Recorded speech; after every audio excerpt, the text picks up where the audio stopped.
Muy buenos días a todos los que estáis en la sala. Poco a poco se irá incorporando más personas, porque tenemos bastantes inscripciones.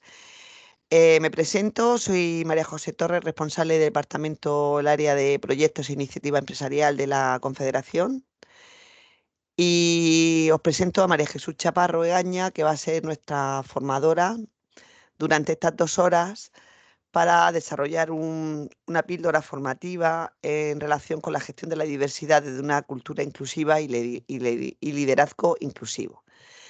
Esta píldora formativa se desarrolla gracias al convenio que tenemos firmado con el Ayuntamiento de Murcia en el marco del Plan de Promoción Económica del municipio del 2024-2027, y eso es lo que nos permite desarrollar todo este tipo de actuaciones que tienen que ver pues con la gestión de personas y todo lo que tiene que ver pues con las nuevas leyes que tienen que ver con la ley de igualdad, precisamente.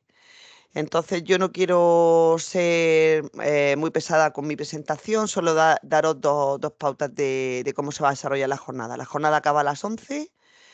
En principio tenéis silenciados los micrófonos, pero podéis interactuar con María Jesús a través del chat.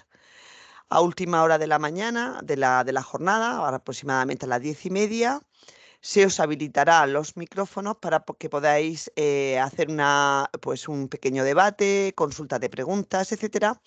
Pero a lo largo de la sesión podéis ir haciendo preguntas a María Jesús en el chat. Cuando llegue ese momento de debate y de interactuación con ella, pues ella irá respondiendo a las preguntas que tengáis en el chat, y después, si queréis, a través del micrófono, pues también. O sea que podréis ir interactuando de las dos formas. Daros las gracias pues bueno, pues por venir a este tipo de actuaciones formativas. No quiero quitarle más tiempo, que son muy poco tiempo que tiene María Jesús. Espero que sea de muchísimo provecho la jornada, y sin más, pues te dejo tu tiempo, María Jesús. Muchas gracias a todos. Muchas gracias, María José, David. Estoy muy contenta de estar hoy día con la Confederación.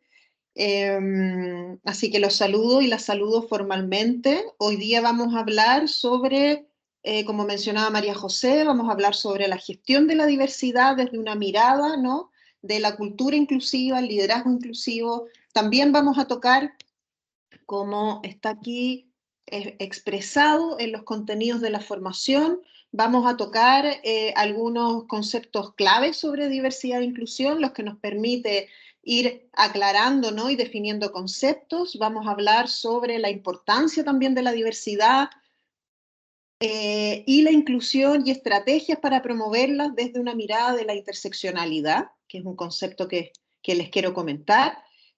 Abordaremos factores que potencian y limitan una cultura inclusiva, ¿no? Reflexionaremos también sobre cómo ser agentes de cambio desde el liderazgo inclusivo, y vamos a tocar el tema que está bastante contingente, ¿no?, que tiene que ver con plan de diversidad, a partir también de lo que fue firmado el día de ayer. Y algunas, les entregaré ahí algunas, a pesar de que no está el reglamento, evidentemente, que todos estamos conscientes de eso, pero interesante también tener algunas luces sobre lo que viene en la materia, ¿sí? Comenzaremos entonces sobre por qué hablar de diversidad y de inclusión. Siempre yo hago la misma pregunta, ¿no? ¿La organización es un espacio neutro? Nosotros venimos de muchos años de dialogar y reflexionar, ¿no?, desde las organizaciones y desde las empresas, en términos de no considerar necesario hablar sobre algunos temas, separar la vida privada de la vida laboral, ¿no? Y hemos transitado desde ese discurso, ¿no?, que era un discurso más bien de hace décadas atrás, y hemos ido entendiendo de que finalmente, ¿no?, esto es bastante evidente, ¿no?, pero trabajamos con personas que tienen una vida, que entienden además que los espacios laborales en general son espacios laborales donde pasamos la mayoría del tiempo, ¿no?, de nuestro día. Por lo tanto, equilibrar nuestra vida laboral con la vida personal es importante, ¿no? Sentirnos cómodos, sentirnos a gusto en un espacio laboral y, bueno, responder también a los desafíos laborales que eso implica, ¿no? Tener un buen desempeño, ¿no? Y todos esos elementos nos han ido ayudando a transitar en la idea de que estas cosas, de que no eran necesarias hablar, ¿no?, de que eran parte de la vida privada, hoy día son asuntos de los cuales debemos hacernos cargo, ¿sí? ¿Por qué? Porque al final el no hacernos cargo y el no hablar de estos temas promueve modelos, ¿no?, hegemónicos, más bien tradicionales, de relación, de pautas, ¿no?, de selección, de conversaciones, de comentarios, de abordar los temas de recursos humanos que pueden constituir discriminación y desigualdad, ¿sí? Entonces, el foco de este cambio está en entender y en cambiar la manera como hemos ido entendiendo el trabajo y las relaciones de trabajo, ¿no? Y en ese sentido, poner elementos que tengan que ver más con que los espacios de trabajo, como decía al inicio, son espacios donde la gente pasa mucho tiempo, ¿no? Y porque es difícil también entender desde ahí que hagamos una disociación de lo que somos como personas, ¿no?, fuera del trabajo y en nuestro espacio laboral. Entonces, en ese tránsito también hemos ido constatando que estos modelos hegemónicos que hemos ido, que tenemos que ir cambiando, ¿no?, donde invisibilizamos una parte importante de la vida de las personas, tienen consecuencias, ¿sí? Y estas consecuencias, en algunas cifras, nos dicen, por ejemplo, que el 24% de la población europea considera que el último año ha sufrido discriminación por razones étnicas. En los últimos 5 años, o 4 de cada 10 encuestados, 38%, se han sentido discriminados por su origen étnico o por su condición de migrante, color de piel o religión. La percepción de discriminación documentada es mayor que la percepción espontánea. O sea, esto significa que si nosotros preguntamos de manera muy espontánea a las personas, en general te responden que no. Cuando tú indagas en las situaciones que van viviendo en la vida cotidiana, van elaborando el discurso y van entendiendo que efectivamente se han sentido discriminados. Ahora, personas con discapacidad. 34% de la población con discapacidad no tiene trabajo. Que eso habla del 25% de la población con discapacidad en general. 22% de las personas con discapacidad está en paro. Y este es un dato que a mí por lo menos me sorprendió mucho cuando leí el informe, y que es que el 37,6% de las personas que tienen discapacidad tienen relaciones de amistad precarias. O sea, están en un espacio donde tienen poca red de apoyo. Ahora, en el colectivo de personas LGTBIQA+, la ONU denuncia que efectivamente viven en una situación de desigualdad, que tienen dificultades desde la niñez, ¿no?, en el ámbito escolar, en el ámbito universitario, sufren mayor acoso, tienen dificultades para encontrar trabajo. El otro día leíamos un informe respecto a las discriminaciones que sufren en el ámbito laboral, ¿no? Por otro lado, las mujeres, la diferencia en la tasa de empleo entre hombres y mujeres en España, si bien ha ido disminuyendo en los últimos años, en el año 2022, la tasa de empleo de las mujeres fue del 60,5%, mientras que la de los hombres fue de un 72,2%. Esto indica que efectivamente hay una brecha, hay dificultades de género, brechas de género que implican dificultades para que las mujeres no solo entren al mercado laboral, sino que se mantengan también, ¿no? Y el salario promedio por hora de las mujeres es un 17% menor que de los hombres. ¿Por qué hablo de estos datos? Porque cuando hablamos de diversidad y hablamos de inclusión, tenemos que mirar como cuestión básica los grupos que están más marginados y discriminados de nuestra sociedad, ¿sí?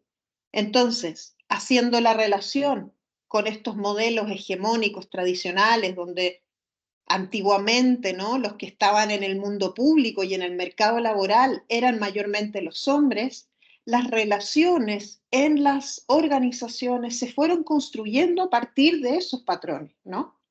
Entonces, estos grupos, evidentemente más marginados y en riesgo de exclusión o más vulnerables, pueden estar en una situación de huésped, ¿no? En ese espacio laboral. Evidentemente aquí no digo que todas las empresas ni todas las organizaciones sean iguales, estoy hablando a nivel más bien general, ¿no? De tendencia. Por lo tanto, es importante para hablar de diversidad y de inclusión, primero, tener conciencia de estos modelos organizacionales, empresariales que se han ido extendiendo en el tiempo y que se topan, ¿no?, con esta idea de entender también la persona que tenemos como trabajador o como trabajadora, que es una persona integral, ¿no?, que tiene una vida y que tiene una identidad, ¿sí? Entonces, ¿qué nos ha pasado y por qué de alguna manera tenemos dificultad para hablar de diversidad e inclusión? Yo me hago la pregunta, ¿somos discriminadores? ¿Somos temerosos de la diversidad? ¿Somos resistentes al cambio? Lo que suele pasar en las organizaciones, a propósito de ir reproduciendo modelos hegemónicos, pero que también son de alguna manera cómodos para nosotros, ¿no?, porque nuestra inercia va funcionando, es que el otro es la fuente de alguna manera de todo mal. El otro está fuera, ¿no? La diversidad no es parte nuestra, la diversidad es una marca cultural, ¿no? Agrupamos a las personas, les ponemos etiquetas y hemos ido pensando que tenemos que introducirlas a un sistema que está bien para nosotros, que funciona de alguna manera, ¿no? Esta frase, ¿no?, que es como el otro como fuente de todo mal, no es literal, ¿no? Tiene que ver con decir, acá hay una persona que es distinta a mí, ¿no?, que yo tengo que incorporar, que muchas veces no tengo las herramientas, ¿no?, para incorporarla, que no la tengo cerca de mí, porque lo que solemos hacer en nuestras vidas en general es relacionarnos con personas que piensan más o menos como nosotros, que son más o menos como nosotros, ¿no? Eso es una sensación, es una tendencia bastante desde la sociología, bastante natural, ¿no?, de ir agrupándonos con los que son parecidos a nosotros. Entonces, esta sensación de tener dificultades para integrar a la diversidad, ¿no?, para ser inclusivos, es una cuestión bastante natural, ¿sí? Y en las organizaciones, por otro lado, que van funcionando de una manera bastante mecánica, ¿no?, y natural, y van adoptando una cultura particular y unos valores particulares, van tomando una inercia que hace cada vez más difícil implementar, ¿no?, ciertos cambios. Por lo tanto, cuando hablamos de diversidad, no tenemos que hablar de ese otro que es distinto a mí. No tenemos que tener miedo, ¿no?, a incorporar a alguien que es diferente a mí.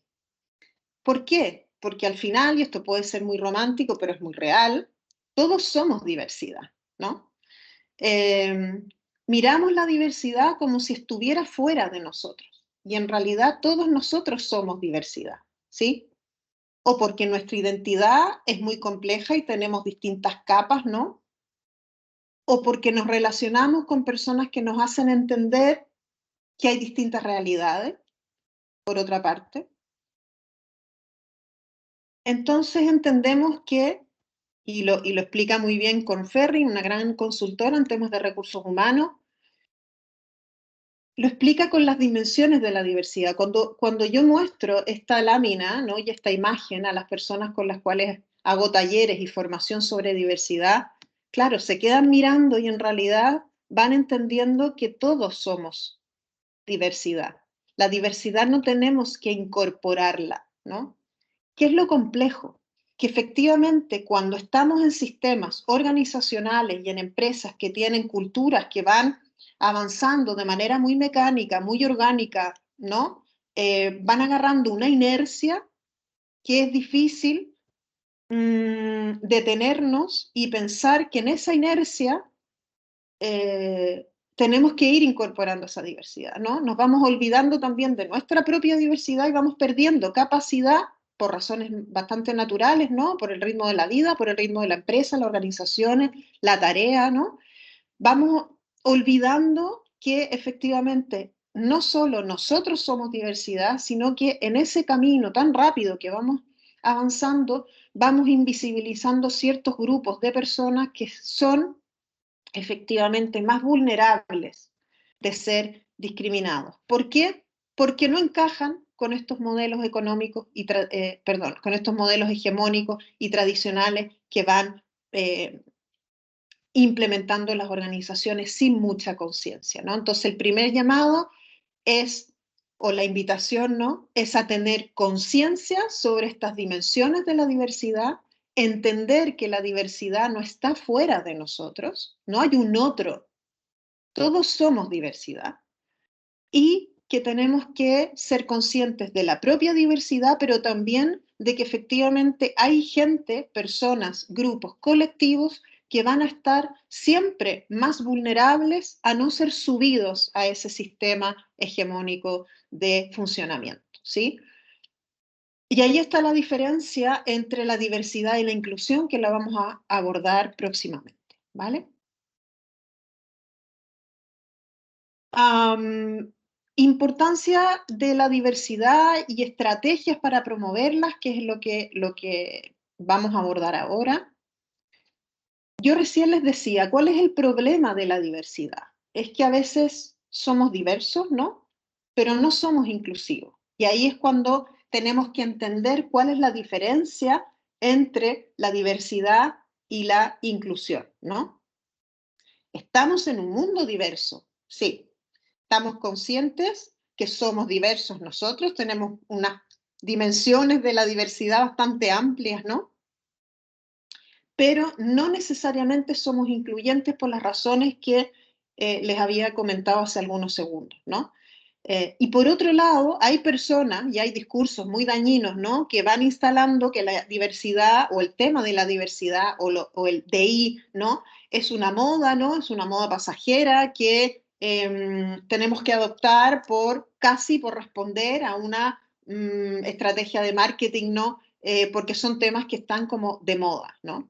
Entonces, si entendemos que nosotros somos diversos, entendemos nuestra propia diversidad y nos sensibilizamos con que en el sistema tradicional que vamos teniendo en las distintas organizaciones, y esto lo digo, insisto, de manera general, vamos invisibilizando ciertos grupos de personas y ciertos colectivos, evidentemente nos va haciendo más sentido el por qué tenemos que ser inclusivos, ¿no? Y ya pasar del paso siguiente de decir, mira, somos diversos, tenemos conciencia de que somos diversos, hay grupos y colectivos alrededor nuestro que quizás en nuestro sistema, en nuestro lenguaje, en nuestra cultura, no los visibilizamos y no las visibilizamos, y en ese sentido tenemos que dar pasos para ser inclusivos, ¿no? Entonces, muchas veces tenemos empresas, ¿no? Que me ha tocado asesorar, que tienen conciencia de que son muy diversas, ¿no? Que tienen personas migrantes, personas racializadas, que tienen acciones que equilibran, ¿no? Y que hacen balance de género dentro de la empresa. Pero cuando uno mira la forma como se relacionan, el lenguaje que se ocupa para relacionarse, los espacios de escucha dentro de la organización, los liderazgos, las personas que lideran los equipos, uno se da cuenta que efectivamente son organizaciones diversas, pero que no son inclusivas, ¿sí? Ahora, ¿cuál es la diferencia entre la diversidad y la inclusión? Primero, la diversidad reconoce y respeta la diferencia, ¿no? O sea, estamos conscientes, ¿no? Que tenemos un grupo de personas que tienen distintas características, ¿no? Y que son diversos. La diferencia con la inclusión es que efectivamente la inclusión pone en valor esa diferencia. Por eso yo vuelvo a los modelos hegemónicos, porque es muy importante entender esa idea para hacer el cambio de decir, mira, aquí venimos trabajando de una manera que puede ser muy eficiente, ¿no? Pero que es un modelo que tiene unos valores muy tradicionales o muy rígidos o una cultura muy hegemónica y muy tradicional de años, ¿no? De nuestra empresa, donde lo que manda, ¿no? Son ciertas ideas, ¿no? Entonces, cuando somos inclusivos es porque entendemos que esa diversidad que hemos ido siendo conscientes, ¿no? En nuestra organización la ponemos en valor. Incluimos otras formas de pensar, incluimos otras experiencias de vidas, nos sensibilizamos con esas experiencias de vida, ¿no? La diversidad también se puede implementar, se puede imponer, se pueden establecer políticas, ¿no? Como por ejemplo las cuotas, que son temas que generan en general mucho debate, pero la cuota no me garantiza que una organización va a ser inclusiva. Me puede garantizar que una organización va a ser diversa, pero no inclusiva. La organización inclusiva piensa, ¿no? Valora que esa persona que se incorpora me aporta a mi organización, me aporta una mirada distinta, una mirada más abierta, ¿no? Me refresca la manera como estoy haciendo las cosas. ¿Por qué? Porque me sensibilizo con su experiencia, porque escucho que efectivamente lo que ha vivido en su trayectoria laboral es distinto a lo que hemos vivido aquí, ¿no? Y en ese sentido, la inclusión implica que yo tengo que pensar cómo ser inclusivo, tengo que incorporar en mi cultura y en mis valores y en mi discurso. Y eso es muy importante. Cuando hablamos de organizaciones, las organizaciones, yo siempre digo, tienen género, ¿no? Tienen cultura, tienen una forma de actuar, pero los que cambian y las que cambian esa cultura y que pueden cambiar esa cultura son las personas que están dentro de la organización, ¿no? Pero sobre todo las jefaturas. Las jefaturas para la implementación de una estrategia de inclusión son tremendamente importantes. ¿Por qué? Porque lo incorporan en el discurso, porque le agregan valor, porque actúan siendo referentes, ¿no? Que después lo vamos a ver cómo hacer un liderazgo inclusivo. Y en ese sentido, para ser inclusivo, teniendo esta cuota, ¿no? De diversidad, yo tengo que trabajar, ¿no? Y tomar decisiones estratégicas para que esa persona que se incorpora, ¿no? Tenga cabida, tenga espacio, ¿no? Que sea valorada, que sea escuchada, ¿no? Por lo tanto, que yo le ponga valor a esa diferencia, ¿no? La diversidad se puede medir efectivamente en cantidad, es un elemento que puede ser bastante medible en números, ¿no? Cuántas personas yo tengo racializadas, cuántas personas migrantes, cuántas personas del colectivo, cuántas mujeres, ¿no? Puedo mostrar números que me digan, mira, yo estoy en una organización, en una empresa que es muy diversa. El punto es que la forma de medir la inclusión puede ser por números, evidentemente, porque podemos tener encuestas, ¿no? Que vayan midiendo eso, pero la forma de medir la inclusión tiene que ver con ir evaluando si es que efectivamente esa diversidad tiene espacio y si ese espacio está pudiendo ser ocupado, ¿no? Si las personas que están en la organización valoran esa diversidad, la ven, ¿no? Ven que efectivamente se están generando espacios para incluir, ¿no? A esa diversidad. Entonces, la forma para medir en general las políticas de inclusión, y que además es un tremendo desafío, la OIT dice que gran parte de los fracasos de las estrategias de inclusión es porque estamos llenos de medidas, pero no tenemos mirada estratégica, perdón, y no tenemos instancias para ir evaluando, no las diseñamos, ¿no? Cómo están calando dentro de la organización esas medidas de inclusión, ¿sí? Y la diversidad también tiene una motivación reglamentaria, ¿no? En este caso lo exige la ley. Estamos en un contexto, ¿no? Que tenemos una normativa muy importante respecto a los temas de diversidad e inclusión, pero la inclusión se motiva desde la autenticidad y los valores. Efectivamente, la inclusión, y yo siempre lo digo, y esta es como una de mis frases ancla, ¿no? En mis formaciones, la inclusión es una decisión. ¿Podemos ser empresas inclusivas porque la inercia ha ido ayudando a que así sea? Puede ser, pero la mayoría de las organizaciones y de las empresas inclusivas son inclusivas cuando deciden serlo, por una cuestión valórica, y aquí no digo valores morales, sino los valores que inspiran a la empresa. La inclusión es una decisión, y es una decisión a nivel organizacional, pero también es una decisión a nivel personal, ¿no? Vamos a ver cómo ser más inclusivos y cuál es la diferencia, un poco más adelante. Yo me perdí del chat, no sé, David, si me puedes ayudar, porque aquí las pantallas no me ayudan. Si hay alguna intervención en el chat, David, ¿me podrías ayudar con eso? Sí, de momento no hay ninguna Gracias. intervención. Vale, En todo caso, a perfecto. las 10 de la mañana abriremos micro, ¿vale? Porque Vale, termina a perfecto. las 10:30, finaliza a las 10 y Sí, media, ¿vale? sí, No te 10 y preocupes. cuarto estaría perfecto. Vale, perfecto, a las 10:15 abrimos Súper. micro. Sí, Venga, sí, hasta sí. ahora. Yo te digo hasta ahora. Vale, entonces, una forma de aproximarnos a la diversidad y a la inclusión es la interseccionalidad. Este es un concepto que proviene de el feminismo, ¿no?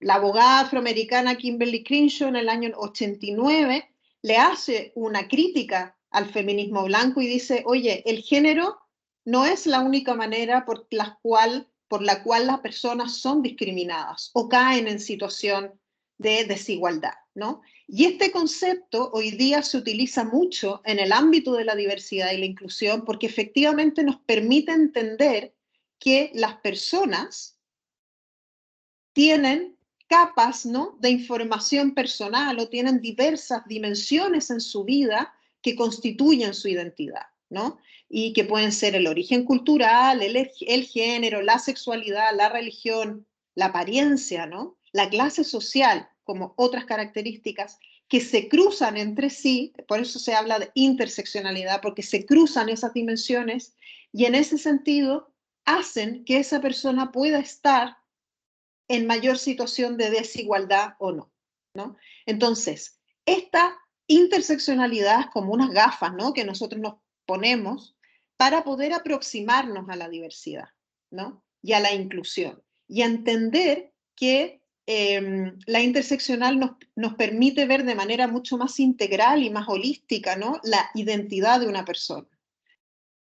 Eso nos ayuda a entender que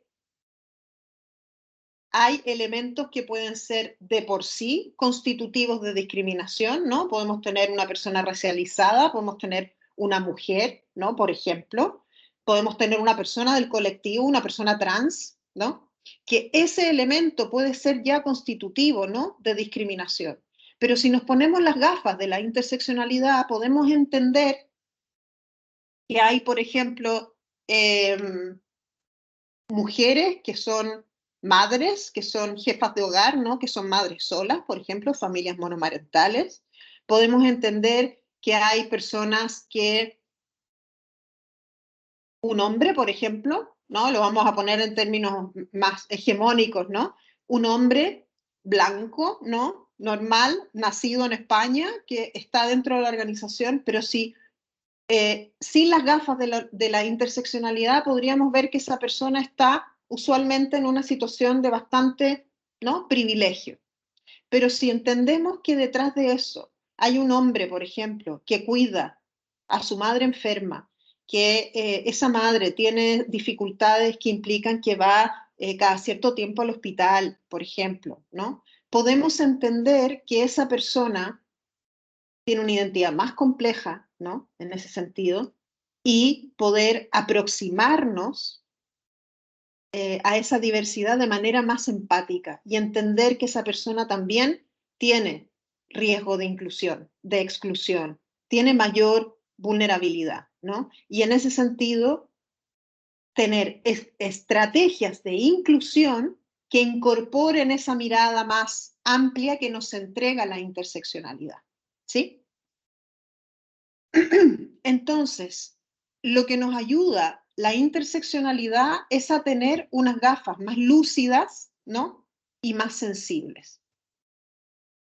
Ahora, muchos estudios, uno específicamente de McKinsey Company del año 2023, muestran que las estrategias de diversidad e inclusión no son solamente un tema de agenda, no es lo que corresponde, no es solo una obligación, sino que es una necesidad efectivamente para el éxito sostenible de las empresas, ¿no? Y aquí algunos datos que me parecen interesantes. Las compañías con mujeres al mando vieron más rentabilidad, específicamente en un 19%. Las compañías con diversidad racial son 35% más propensas a alcanzar mayores niveles de desempeño. Las organizaciones inclusivas, efectivamente, crean un mayor espacio para la innovación y la creatividad. Tengo más experiencia, tengo más diversidad de experiencia, ¿no? Las compañías que tienen el mismo número de hombres y mujeres, hablamos de paridad, ¿no? Consiguen generar un 41% más de rentabilidad. Y las organizaciones más inclusivas son más comprometidas, creativas y exitosas, ¿no? Cuando las organizaciones son inclusivas, la gente se siente vista. Es como si pusiéramos una luz, ¿no? En los espacios donde usualmente no ponemos luz, ¿no? La gente cuando se siente vista, cuando se siente escuchada, se siente más contenta, trabaja mejor, ¿no? Las empresas con un alto nivel de inclusividad tienden a superar sus objetivos en un 120%. Por lo tanto, aquí ya no hablamos solamente de una obligación legal, no hablamos de un mero acto de empatía, que las dos cosas son tremendamente importantes. También hablamos de que si somos inclusivos, si ponemos en valor la diferencia y si tenemos estrategias sostenibles con mirada a largo plazo, que las evaluamos, las vamos evaluando cada cierto tiempo, ¿no? En plan de mejora continua. Y nos ponemos estas gafas de interseccionalidad donde vamos entendiendo que las personas tienen o pueden tener distintas dimensiones que las hagan caer en situaciones de desigualdad, vamos a tener una empresa y una organización que le vaya mejor, ¿sí? En este mismo informe, las empresas con diversidad de género tienen un 15% más de probabilidades de superar a sus pares. Las empresas con diversidad étnica tienen un 35% más de probabilidades de hacer lo mismo. Hay una investigación de la ONG Catalyst del año 2022 que muestra que las empresas con más mujeres en puestos de liderazgo superan estadísticamente a sus pares durante un tiempo de manera consistente. Un estudio de la red de servicios profesionales de Deloitte, ¿no? Refleja que los equipos inclusivos superan a las empresas competidoras en un 80% de las evaluaciones basadas en equipos. Lo interesante es por qué. ¿Qué hay detrás de estos datos, ¿no? Y lo que hay son empresas que apuestan por la inclusión, como decía, ¿no? Apuestan a largo plazo de manera seria y sostenible, generan una estrategia, ¿no? De espacios donde yo escucho, donde yo pongo luz a esas voces, ¿no? Que tradicionalmente por muchos años no han tenido voz, ¿no?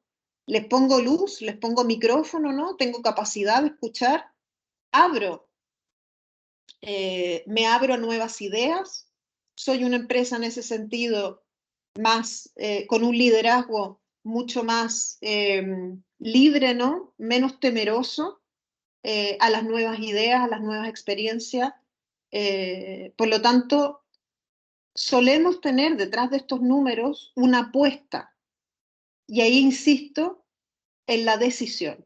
Ser inclusivos es una decisión, no suele darse por inercia.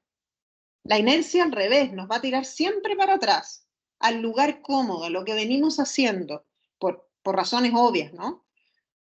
Por lo tanto, la inclusión es una apuesta. Y hay distintas formas de ser inclusivos. Podemos tomar la decisión de aplicar la normativa tal cual. Sabemos que los papeles y los protocolos no resuelven el asunto completo.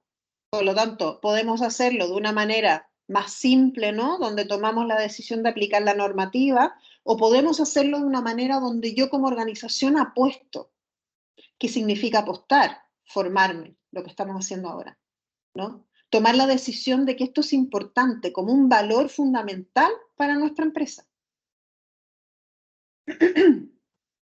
Las empresas que no apuestan por la inclusión en términos valóricos difícilmente van a tomar decisiones que impacten la cultura, por lo tanto los cambios no van a suceder, ¿no? Y lo que podemos tener son cuestiones como el tokenismo. El tokenismo es las empresas, ¿no?, que buscan marcar esta casilla de la diversidad y que pueden cometer el error de contratar personas, ¿no?, de poner mucha luz, de ponerlas al frente. Yo siempre pongo el ejemplo, ¿no?, de las personas que tienen, que son encargados de diversidad e inclusión de las empresas y que suelen ser personas representantes de la diversidad o de la diversidad racial o de colectivo LGTB, pero detrás de eso no hay una estrategia profunda, valórica, sostenible, con mirada a largo plazo, ¿sí? Si esta persona que yo pongo en estos cargos, ¿no?, y que me permiten marcar la casilla de la diversidad, dicho en bruto, ¿no?, si esta persona se siente diferente, probablemente se va a sentir muy exigida, ¿no?, que sobre sus hombros va a cargar la responsabilidad de instalar una estrategia de inclusión solo en por sus propios medios, ¿no? Y se va a sentir muy sola, ¿no? Porque no hay una apuesta organizacional, sino que hay solamente como una luz, ¿no?, sobre esa persona. Lo más probable es que esa persona deje la empresa, ¿no?, se agote o tenga efectos en su salud mental, ¿no?, que sean importantes.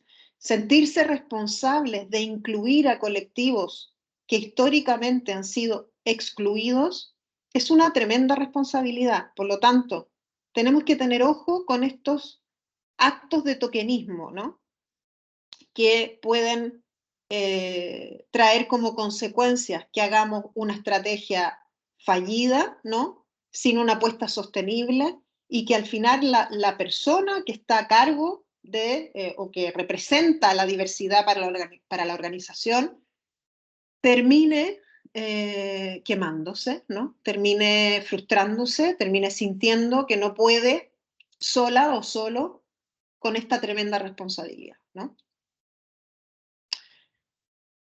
Entonces, el desafío aquí es tener ojo con los tokenismos, y la diferencia es la estrategia de inclusión que no sea mediática, sino que sea profunda, que sea honesta, que sea con mirada a largo plazo y que sea sostenible. Las estrategias de inclusión no son de la noche a la mañana, eso también es importante decirlo. Es mucho más valorable tener una organización que apuesta por la inclusión y que va avanzando poco a poco, paso a paso, que una organización o una empresa que monta un voladero de luces, ¿no?, con un cargo, estoy exagerando, ¿no?, pero para que entiendan el ejemplo, con un cargo que refleje, ¿no?, responsable de diversidad e inclusión, pero que debajo de eso haya no hayan cimientos firmes, ¿no? Por lo tanto, aquí la invitación también es, si no tenemos las herramientas y no sabemos cómo hacerlo, pedir ayuda, ¿no? Pedir ayuda a personas expertas, que han trabajado en este tema, ¿no?, a organizaciones, observar también cómo lo han hecho las empresas que lo han hecho bien. Las empresas que lo han hecho bien no lo han hecho de la noche a la mañana, ¿sí? Entonces, en ese sentido, ajustar la expectativa de manera más compasiva, pero también entender que es un camino largo, ¿no? Y que yo puedo ir poniéndome metas, ¿no?, año a año, que tienen que ver primero con el cumplimiento normativo, eso sin duda, pero que también nos permita esa mirada a largo plazo, ¿sí? Factores que limitan la diversidad y la inclusión. Esto es un tema importante porque efectivamente tenemos varios factores que limitan la diversidad y la inclusión. En general tenemos muchas barreras, para implementar la inclusión. Por lo tanto, no es un terreno llano. En general, las organizaciones, porque vienen de una manera de funcionar de muchos años y que tiene que ver con la inercia corporativa, por ejemplo, es la primera barrera, ¿no? En muchos casos, efectivamente, puede ser que en algunas empresas estimular o promover la diversidad y la inclusión no haya sido una decisión consciente, sino que más bien haya ido ocurriendo como por una especie de inercia, ¿no? Positiva. Suelen ser los menores, los casos menos, ¿no? En porcentaje. Y hay otras compañías que funcionan con lo que llamamos conservadurismo no deliberado, ¿no? Sino más bien fruto de una deriva empresarial, ¿no? De una forma de funcionar, y que tiene que ver con que efectivamente no es que no queramos cambiar, sino que no nos hemos fijado en que esta posibilidad de cambiar existía, ¿no?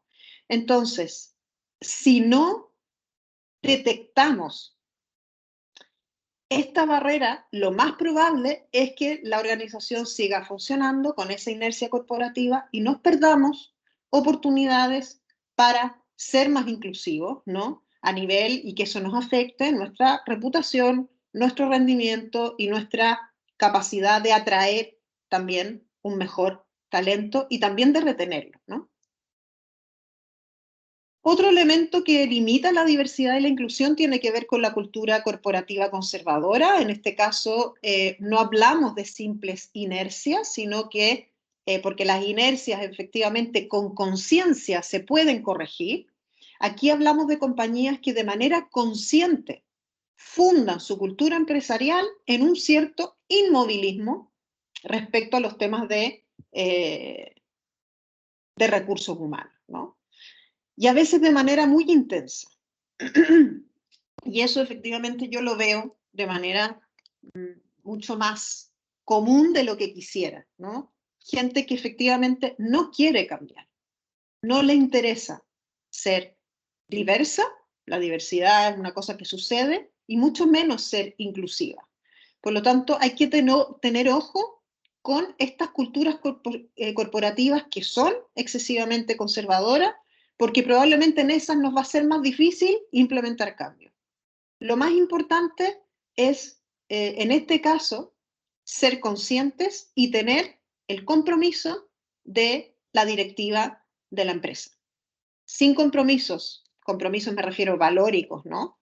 Sin esos compromisos es bastante difícil implementar cambios, ¿no? Por lo tanto, las instancias de formación no pueden ser una cada 3, 4 meses.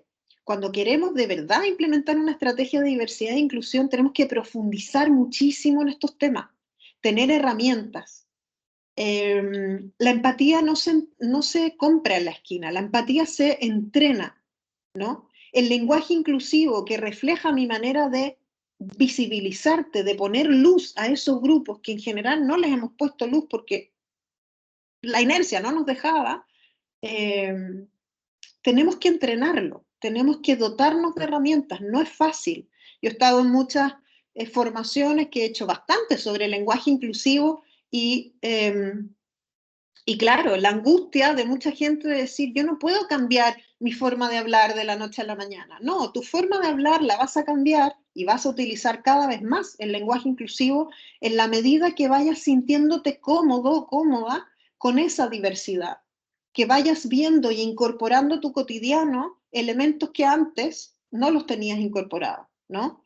Y eso pasa por formarme, por preguntar, por tener espacios de escucha, ¿no? Dentro de nuestra organización. Por lo tanto, otro llamado a la calma. Estos cambios no los vamos a implementar de la noche a la mañana, pero sí requieren, y en ese sentido lo que se firmó ayer respecto de la importancia de la formación en estos temas, yo estoy absolutamente de acuerdo. Con una charla, con un taller, no nos vamos a hacer, podemos hacernos más inclusivos, pero no vamos a incorporar todas las herramientas necesarias, ¿no? Otros elementos que limitan la diversidad y la inclusión, la indiferencia, yo creo que es de los más duros y los más complejos de combatir. La actitud efectivamente de indiferencia con que personas o la misma sociedad se muestra hacia personas que tienen dificultades o hacia personas que están en situación de exclusión, como personas con discapacidad o mujeres, ¿no? Personas racializadas, personas pertenecientes en general a minorías sociales, hacen que estas personas sean invisibles. La indiferencia es nuestro peor enemigo para la inclusión, ¿sí? El desconocimiento, lo que acabo de decir, muchas veces queremos ser inclusivos, ¿no? Tomamos la decisión de ser inclusivos, pero no tenemos las herramientas, no tenemos información, no hemos leído los últimos estudios, ¿no? Tenemos información sesgada, hay que tener ojo con los sesgos de confirmación que tenemos, que están a la orden del día con las redes sociales. Nosotros vamos fortaleciendo de muy mala manera nuestros estereotipos, nuestros sesgos y nuestros prejuicios, muchas veces asociados a los sesgos de confirmación. Una manera de combatir esos sesgos de confirmación respecto a ciertos grupos, y aquí estoy hablando, pueden ser de personas con discapacidad, de migrantes, de mujeres, o los temas de igualdad, de diversidad en general, la manera de combatir ese desconocimiento es informándonos, es buscando información oficial, es leyendo estudios, es mirando estadísticas, ¿no? Porque efectivamente, y otro elemento que afecta muchísimo, son los prejuicios, ¿no? El prejuicio necesita solo 7 segundos para ser concebido en mi cabeza y afectar mi manera como yo me vinculo a los demás. Hay que tener mucho ojo con los prejuicios porque los prejuicios tienen que ver con mi vida. Hablan de mí, no hablan de la otra persona. Hablan de lo que yo he vivido y de las experiencias que yo he tenido. Y en ese sentido pongo este prejuicio, ¿no?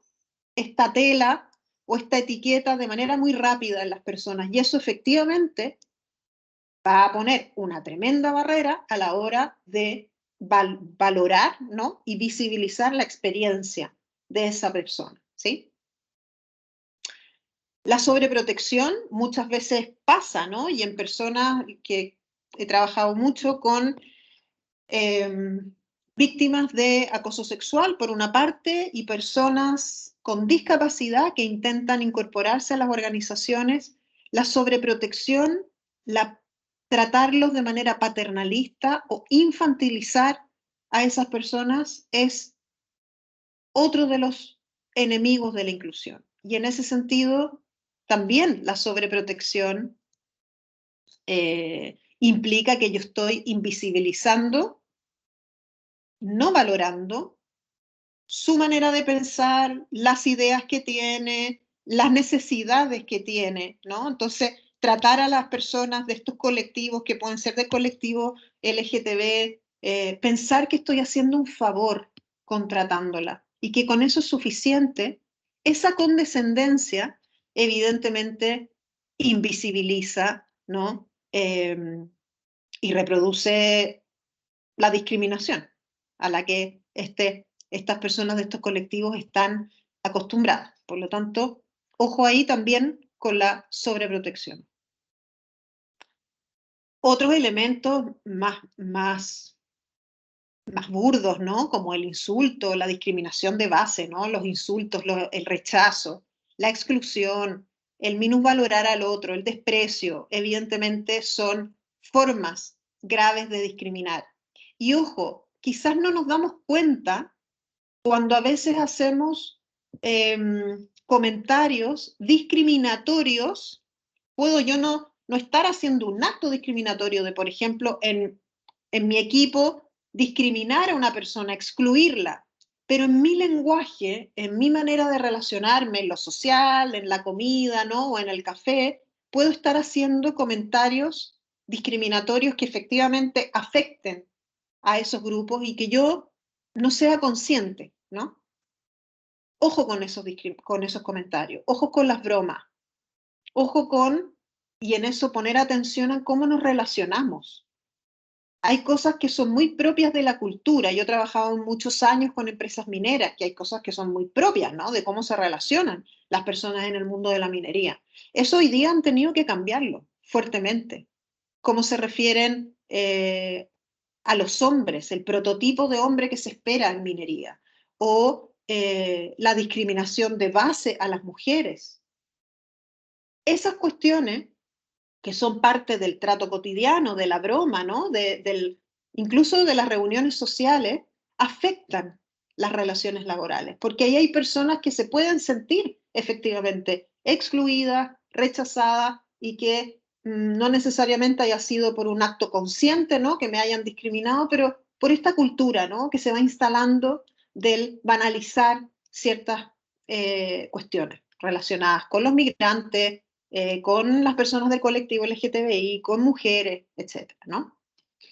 Sesgos inconscientes, esto tiene mucho que ver con lo que hablábamos anteriormente sobre los prejuicios, estereotipos. Los sesgos son uno de los enemigos efectivamente más peligrosos porque son silenciosos. Los sesgos inconscientes son inconscientes, no nos damos cuenta, pero los tenemos ahí presentes, arraigados. Están muy presentes en nuestro inconsciente, ¿no? Y la manera para poder hacerle frente tiene que ver con formarnos, ¿no? Hay que formarse para estar atento a cuáles son nuestros prejuicios, cuáles son los estereotipos que hemos ido desarrollando y cuáles son los sesgos que podemos estar reproduciendo que afecten a estos grupos que son más, que están en condición, ¿no? De ser mayormente excluidos, ¿no? Falta de accesibilidad, usabilidad o legibilidad. Esto tiene que ver con que muchas veces tenemos medidas, ¿no? Hemos tomado ciertas medidas para incluir a alguien, pero, por ejemplo, no tenemos las condiciones internas, ¿no? Podemos decir, un ejemplo burdo, ¿no? Personas que yo no tengo problema con que entren personas en silla de ruedas, por ejemplo, a la empresa, ¿no? Pero efectivamente no tengo las condiciones para incorporar a esa persona si quisiera entrar o moverse dentro de la empresa, ¿no? Estoy poniendo un ejemplo burdo, pero estoy contratando una persona que tiene una discapacidad visual. ¿Tengo los elementos para acoger a esa persona, para que esa persona, si entra a la empresa, tenga las condiciones para desempeñarse, uno, y para desenvolverse en el lugar, ¿no? De manera, con todas las condiciones necesarias? Entonces, uno de los factores que limitan la diversidad y la inclusión tiene que ver también con que muchas veces tomamos las decisiones desde el compromiso, desde los valores, desde las ganas, pero a veces no miramos hacia adentro para ver si efectivamente tenemos esas condiciones higiénicas incluso, ¿no? De condiciones para que las personas se puedan movilizar o puedan desempeñar su trabajo con todo lo que se requiere, ¿no? Porque no hemos pensado la organización y la empresa y el lugar de trabajo para esas personas, ¿no?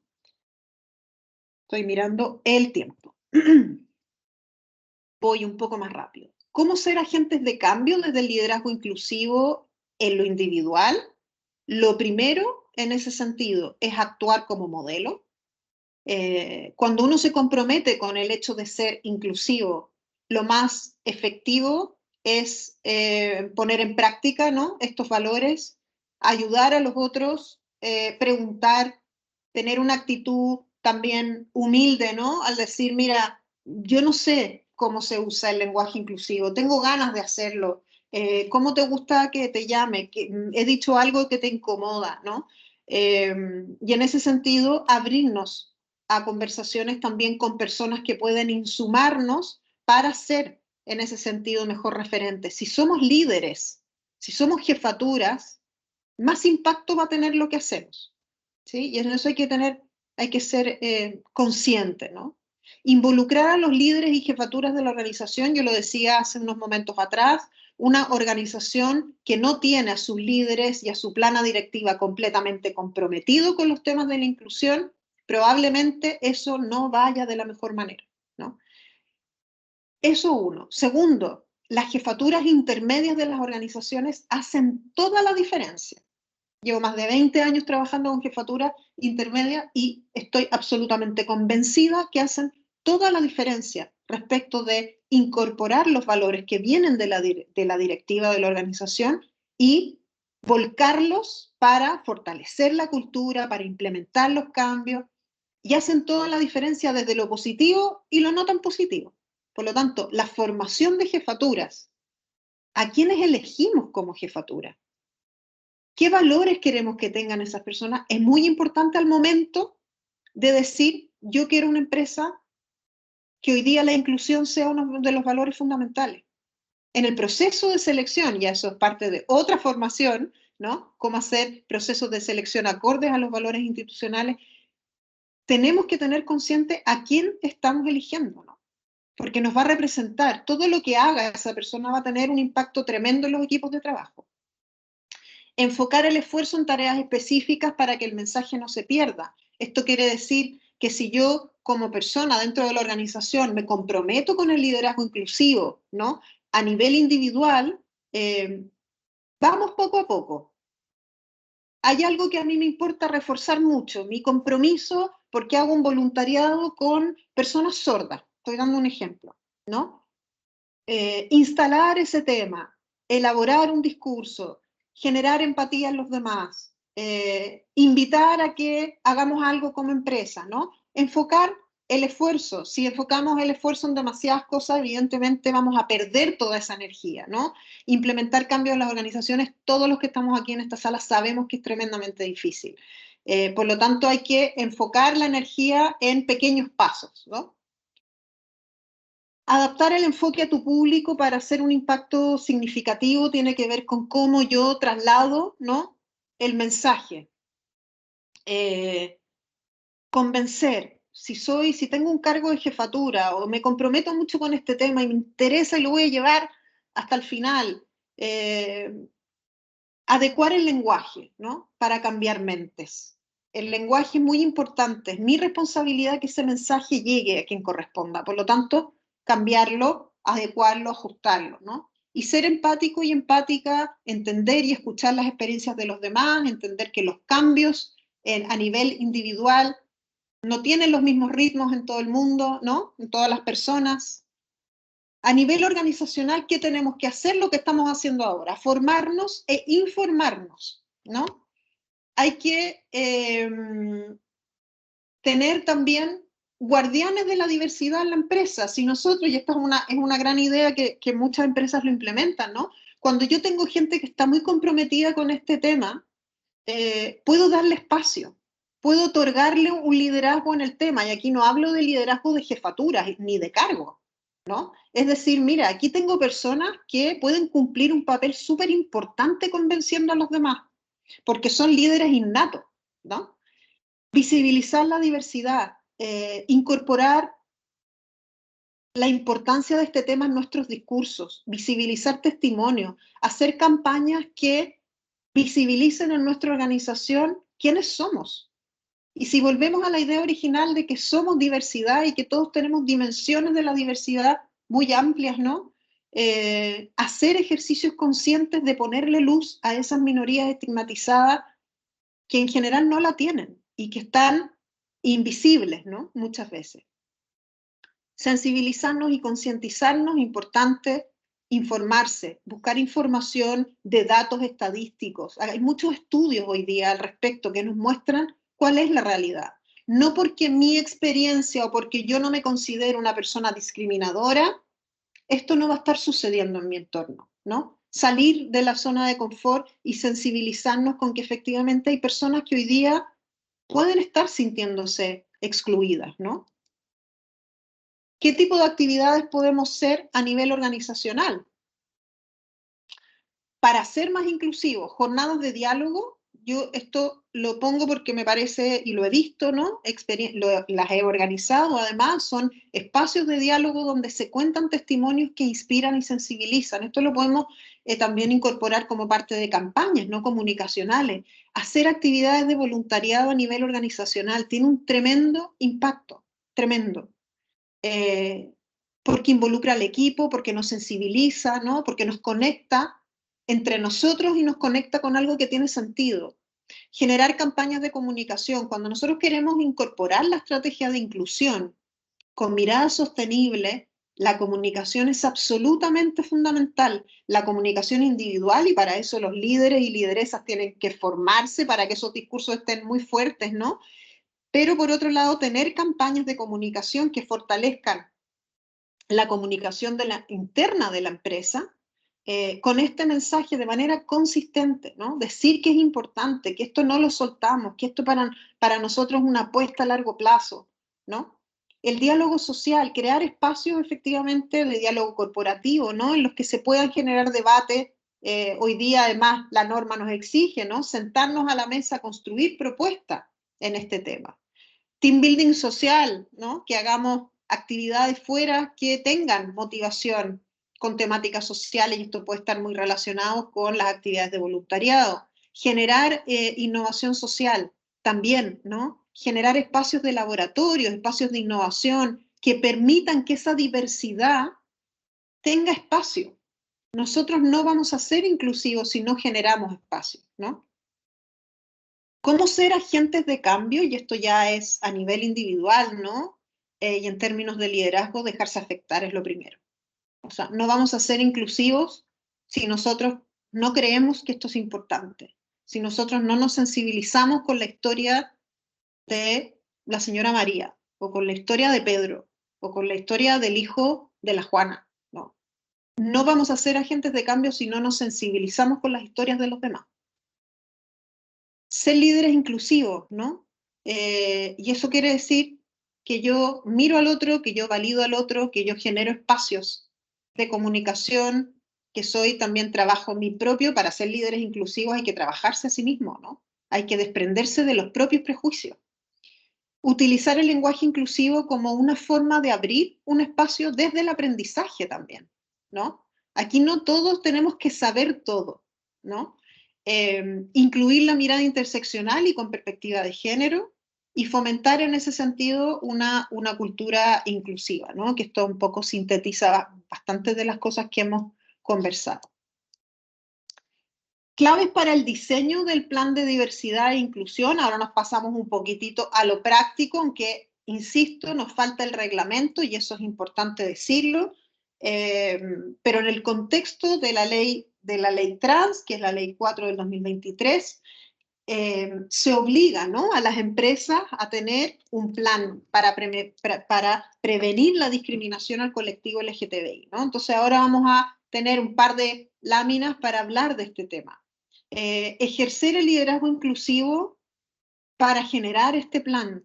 Y esto quiere decir actitud respetuosa hacia la diversidad,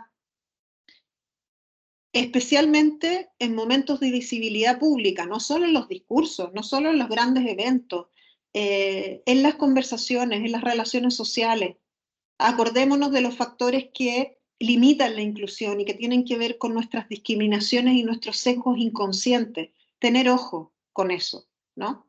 Entender que no vamos a cambiar nuevamente todo de la noche a la mañana. Si no tienen todas las herramientas y todos los conocimientos, pidan ayuda, ¿no? Que para eso estamos nosotras, ¿no? Y nosotros que nos dedicamos a este tema. Gestionar el riesgo de discriminación y abordar la diversidad. Esto tiene que ver con formar a las personas en este tema, ¿no? Generar procesos de selección sin sesgos de género como otro elemento. Generar y diseñar mecanismos de denuncia, o sea, que los protocolos funcionen también, ¿no? Y un compromiso abierto que impacte en la cultura. Y esto tiene que ver con decir lo que estamos haciendo, primero reafirmar el compromiso, ¿no? Decir que es una estrategia que la hemos diseñado, que la estamos trabajando, que estamos avanzando poco a poco, ¿no? Pero que esto es un compromiso a largo plazo. Y así vamos a ir impactando en la cultura, así vamos tomando decisiones prácticas a nivel comunicacional, a nivel de cambios individuales, ¿no? Y eso lo vamos acompañando también con acciones a nivel organizacional que nos permitan ir instalando este mensaje. Tener indicadores e ir midiendo este proceso. Como les decía, la OIT dice que una de las debilidades más profundas de las estrategias de ahí tiene que ver con que nadie las evalúa. Nos quedamos en las luces, ¿no? O nos quedamos en los actos que diseñamos cada 3 meses, pero nadie evalúa si eso está permeando la cultura. Eso es lo más importante. solo con información podemos tomar decisiones, y eso lo sabemos todos los que estamos en esta sala y que hemos tenido cargos de jefatura, liderazgo, ¿no? Y sensibilizar y comunicar en materia LGTBIQ+. Esto efectivamente es uno de los acuerdos que tiene el plan LGTBI, ¿no? Las fases del plan tienen que ver con, primero, la evaluación. Se establece hoy día que se haga una evaluación. Esto no tiene que ver con levantar información que afecte o que exponga a las personas, sino que primero recopilar información que hoy día tenga la empresa, por ejemplo, a nivel de encuestas, ¿no? A nivel de planes que ha realizado, actividades, y también la realización, si es que no la tiene, de encuestas efectivamente de percepción, ¿no? De clima, de inclusión, que afecten, ¿no? La situación del colectivo LGTBI. La elaboración del protocolo también, ¿no? Eso lo tenemos más o menos claro, son las cosas que vamos dilucidando a medida que nos van entregando más información concreta al respecto. Los procedimientos que tienen que ver con los requisitos legales, ¿no? Y el plan, ¿no? Estas son las 4 fases a nivel general. ¿En qué afecta tener un plan de diversidad e inclusión? Aumenta la retención. A mí la palabra retención no me gusta, pero evidentemente es un concepto muy utilizado. Las personas que trabajan en un ambiente que fomenta la diversidad, la equidad y la inclusión se sienten, y esto lo dije al inicio, ¿no? Más satisfechos, más a gusto, más contentos. Las personas que trabajan bien, en general, son las personas que están contentas y cómodas, ¿no? En el lugar de trabajo. Esto hace que la fidelización, el engagement, ¿no? Aumente, y que efectivamente quieran quedarse más tiempo en sus trabajos, ¿no? Lo hagan de mejor manera.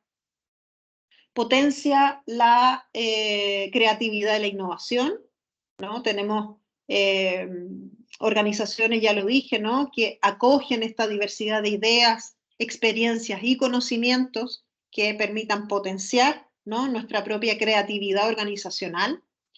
Y eso evidentemente puede tener un impacto positivo en nuestra productividad como organización y como empresa, ¿no? Hemos visto datos de que efectivamente las empresas que promueven la diversidad y que tienen estrategias de inclusión, que son cosas distintas, ¿no? Aumentan sus niveles de productividad, ¿no? Atrae a nuevos talentos. Hoy día también hay estudios que dicen respecto a los factores que inciden en una decisión respecto a qué empresa, ¿no? Voy a elegir. Y ahí temas como la conciliación son uno de los grandes temas, políticas de inclusión y como medidas de conciliación el trabajo, el teletrabajo, el trabajo híbrido, ¿no? Impulsa la reputación global de la empresa, y eso ya lo sabemos, ¿no? Y mejora los resultados generales, ¿sí?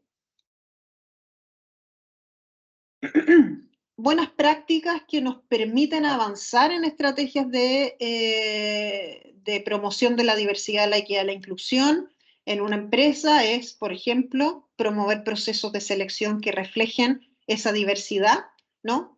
Comunicar de manera inclusiva y adaptativa, ¿no? Generar una comunicación interna, ¿no? Inclusiva que se adapte, ¿no? a esa diversidad. Tener medidas de conciliación para diferentes perfiles, y eso es incorporar la mirada interseccional, ¿no? Tener medidas de igualdad de oportunidades que permitan el crecimiento para todos los trabajadores y trabajadoras. Creación de entornos seguros y confiables y formación de trabajadores y trabajadoras en materias de inclusión y diversidad. Y con esto ya voy a ir cerrando para poder abrir unos 15 minutos de conversación, ¿no? De preguntas. ¿Cómo podemos ser más inclusivos? Primero, educándonos.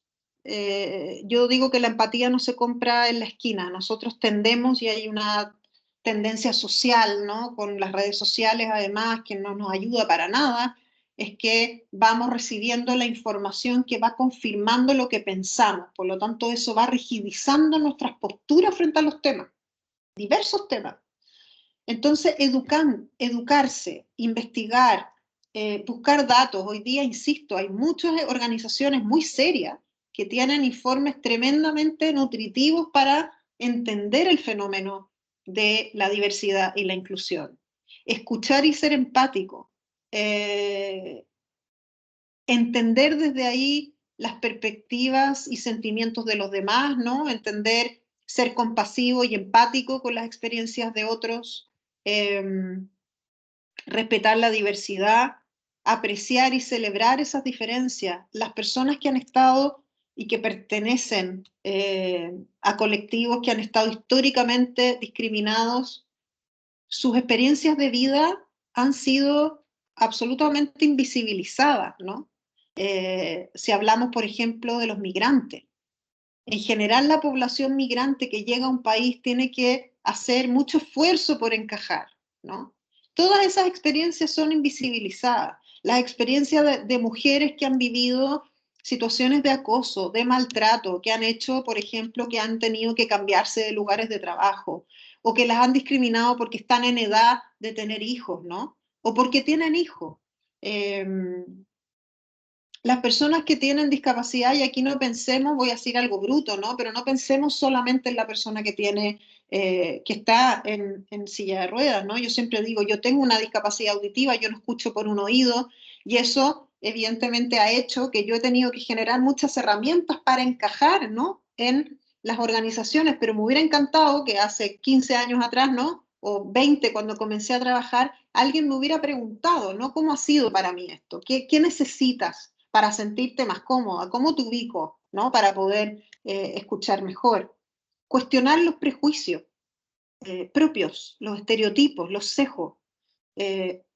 Yo estoy convencida que uno de los elementos fundamentales para hacer organizaciones más igualitarias y más inclusivas tienen que ver con el combate a los sesgos de género, a los sesgos con distintos espacios y colectivos que han sido históricamente discriminados y que son sesgos inconscientes, que los reproducimos sin tener mayor conciencia, ¿no? De eso.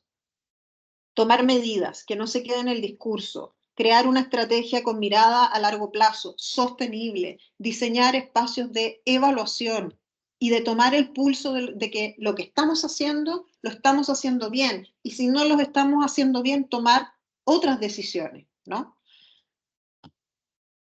Con esto termino. Ser una persona inclusiva no es algo que se logre de la noche a la mañana, efectivamente requiere de un esfuerzo constante y una actitud abierta y positiva hacia la diversidad. Se necesita estar dispuesto a aprender y efectivamente escuchar experiencias de otras personas y a desafiar los propios estereotipos y prejuicios. Para ser inclusivo o inclusiva es importante también ser consciente de nuestros propios privilegios y de cómo esos privilegios pueden afectar la interacción con las demás personas. Debemos ser cuidadosos al hablar y al actuar, evitando estos actos, ¿no? Muchas veces que provienen de nuestros sesgos inconscientes, actos discriminatorios, ¿no? Gestos ofensivos, comentarios, bromas. Y es importante para mí también recordar que la inclusión no se trata solo de tolerar al otro o a la otra o al otro, sino de aceptar y celebrar esa diversidad, ¿no? Debemos estar dispuestos a aprender y experimentar cosas nuevas, valorar esas perspectivas y habilidades únicas que cada persona nos aporta, ¿no? Y ser una persona inclusiva implica ser un agente de cambio en una inercia que muchas veces no nos ayuda, ¿no? Y en ese sentido, ser agentes de cambio en nuestra comunidad, en nuestra organización, en nuestra sociedad, eh, implica que nos tenemos que comprometer, ¿no? Ser inclusivos implica comprometerse, tomar un rol de liderazgo, no hablo de cargo, hablo de liderazgo con el tema, y comprometernos a trabajar por la igualdad, por la justicia y desafiar estas estructuras y sistemas que pueden estar perpetuando la discriminación y la exclusión a ciertos grupos.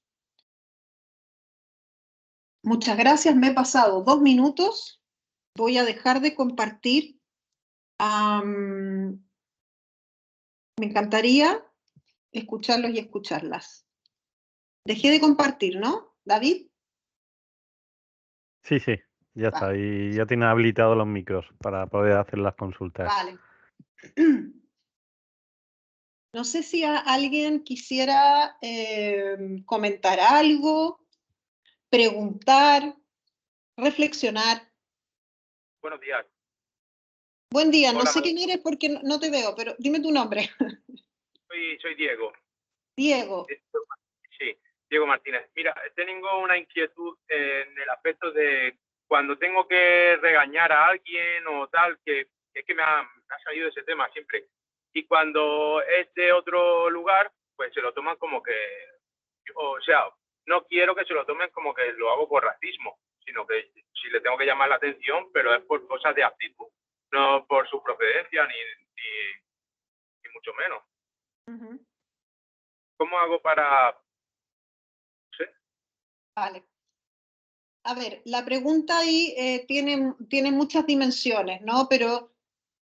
Y tiene probablemente un contexto que es muy importante tener presente, ¿no? Y que es, cuando tú llamas la atención hay varios elementos. Primero, ¿qué lenguaje utilizo? ¿Qué tono utilizo?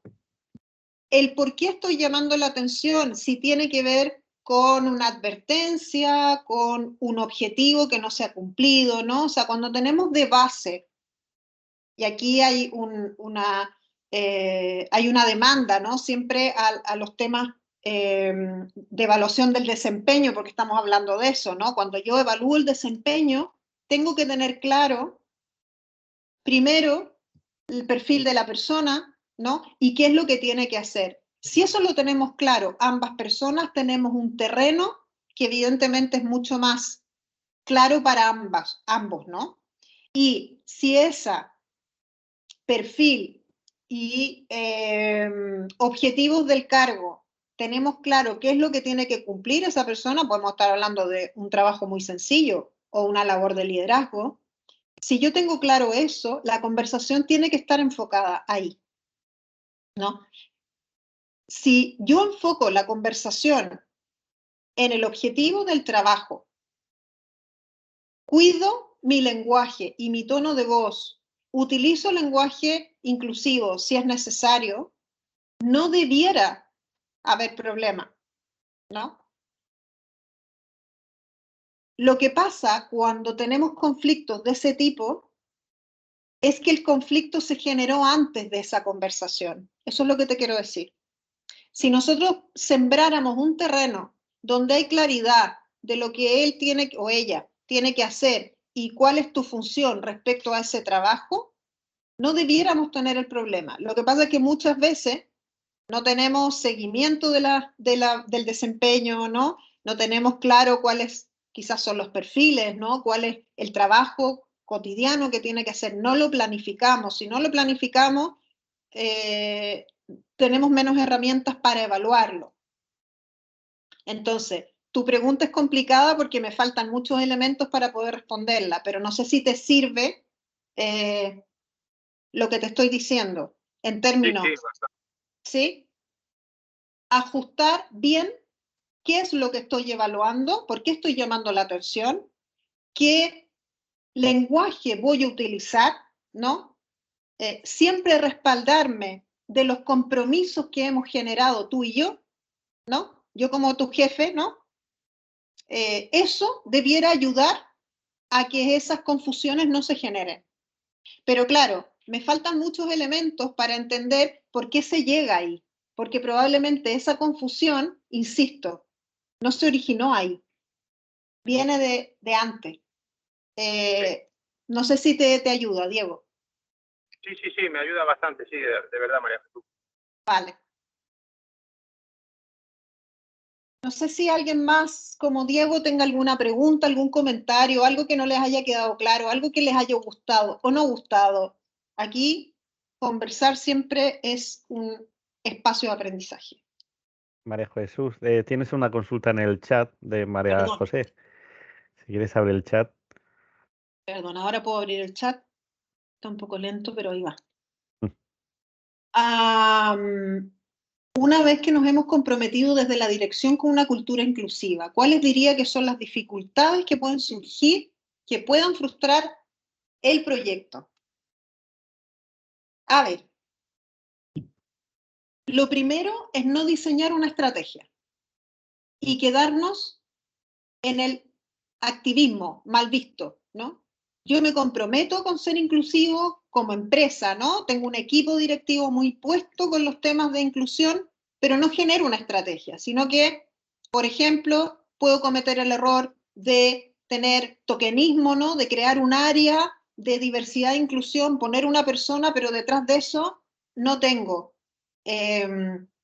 una estrategia. Por lo tanto, una de las dificultades que pueden frustrar el proyecto es no tener estrategia. Segundo, tener una cultura muy tradicional donde la resistencia a cambiar sea muy alta. Eso puede frustrar el proyecto. ¿Y qué hacemos al respecto? Formarnos, sensibilizarnos, compatibilizar eso con una apuesta férrea de parte del equipo directivo. Esto es importante para nosotros, es parte de nuestros valores esenciales. Por lo tanto, esto se va a hacer paso a paso, con una estrategia, pero se va a hacer.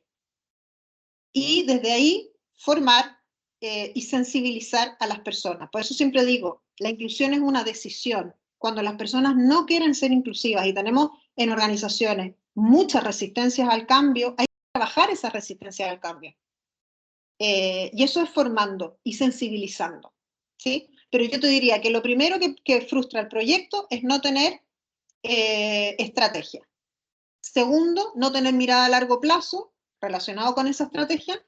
Y tercero, efectivamente, no abordar las resistencias al cambio. Invisibilizarlas. Pensar que porque vamos a tomar una decisión las cosas van a fluir. No. Juntarnos con la jefatura, explicarles el proyecto.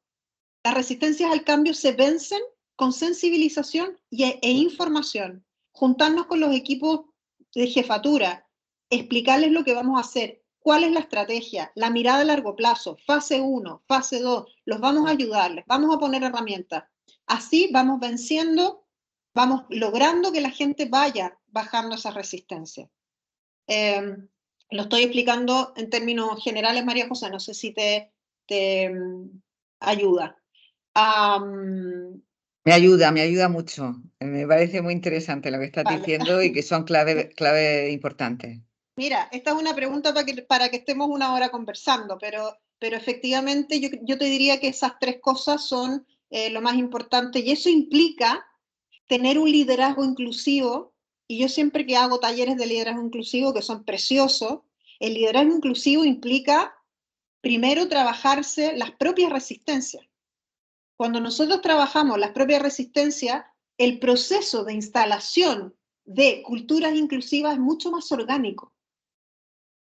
Pero para eso hay que trabajarse y hay que también entender que para ser inclusivos nuestra manera de liderar tiene que ser distinta. Entonces yo sumaría quizá ese cuarto elemento. Pero tu pregunta da para largas formaciones, María José. Espero haberte ayudado. Me queda 3 minutos, no sé si alguien quiere decir algo más.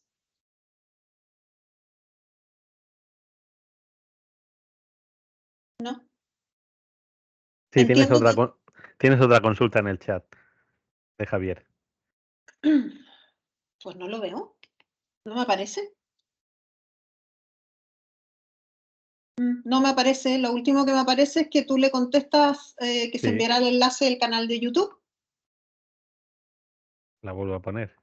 Ah, ¿Sí? ¿Te sale ahora? no. Si me la lees o... Vale, te transcribo la consulta, ¿vale? Sí, o Somos me la lees. Sí, te la estoy leyendo. Somos una asociación sin ánimo de lucro cuyo objetivo es la inclusión laboral de personas autistas. Vale. Queremos contratar directamente, pero sobre todo servir de nexo con empresas colaboradores para conseguir la inclusión laboral también fuera de nuestra asociación. Entiendo que es muy difícil, pero me encantaría que pudiera darme algún consejo. Muchas gracias. le puedes dar mi correo electrónico, María José, y que me escriba. Pero Ajá. creo que en un minuto es difícil poder darles consejos, pero porque claro, es un tema, a ver, ¿a qué tipo de organizaciones nos estamos acercando para poder incluir a estas personas autistas, ¿no? Las organizaciones a las cuales nos acercamos tienen que tener ciertas características, ¿no? Tienen que ser organizaciones inclusivas que estén apostando y que al menos tengan un tiempo ya de implementación de esa estrategia, creo yo, ¿no?